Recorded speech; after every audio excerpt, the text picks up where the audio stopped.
ہمارے نبی صلی اللہ علیہ وسلم نے فرمایا، ایک شخص نے کسی غیر عورت کا بوسہ لے لیا اور پھر نبی کریم صلی اللہ علیہ وسلم کی خدمت میں آیا اور آپ کو اس حرکت کی خبر دے دی۔ اس پر اللہ تعالیٰ نے یہ آیت نازل فرمائی کہ نماز دن کے دونوں حصوں میں قائم کرو اور کچھ رات گئے بھی، اور بلا شبہ نیکیاں برائیوں کو مٹا دیتی ہیں۔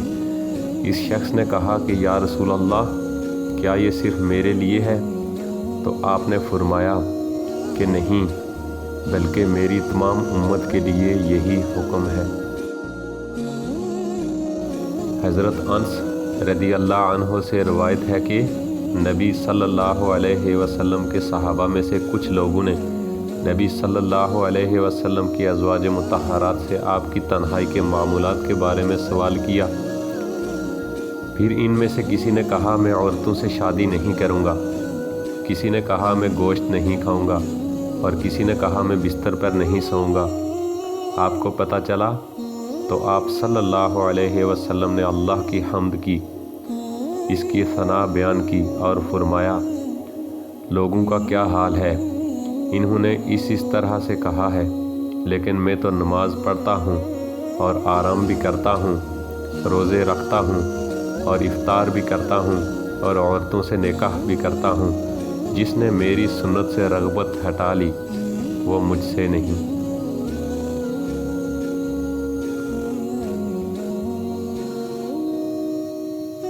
نبی کریم صلی اللہ علیہ وسلم نے بتلایا کہ اللہ تعالیٰ کا فرمان ہے کہ 3 قسم کے لوگ ایسے ہیں کہ جن کا قیامت میں خود مدعی بنوں گا۔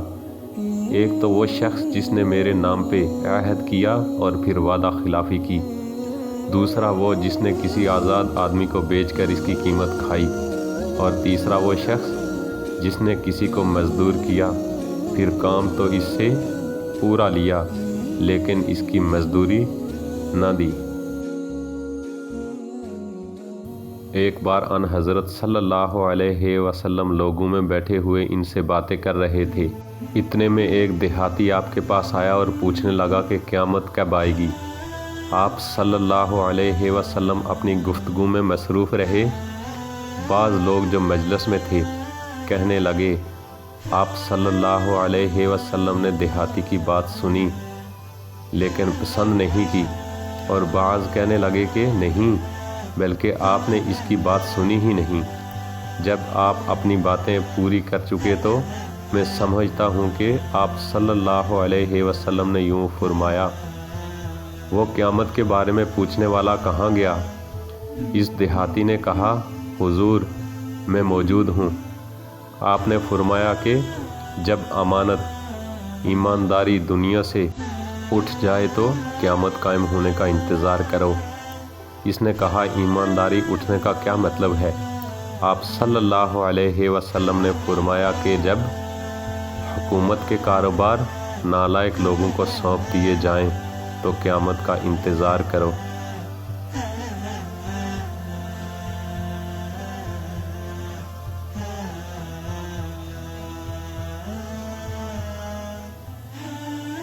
نبی اکرم صلی اللہ علیہ وسلم نے فرمایا، نماز بغیر وضو کے قبول نہیں کی جاتی اور نہ صدقہ حرام مال سے قبول کیا جاتا ہے۔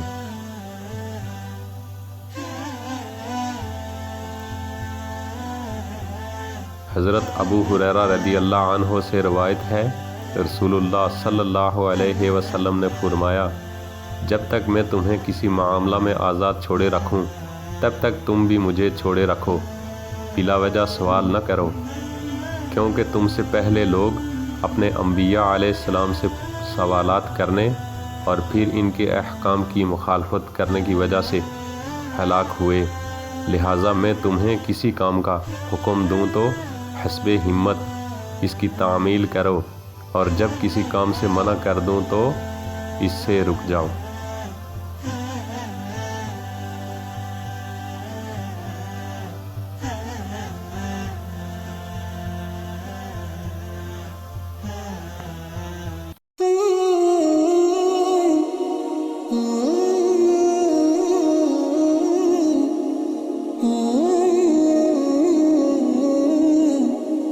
ہے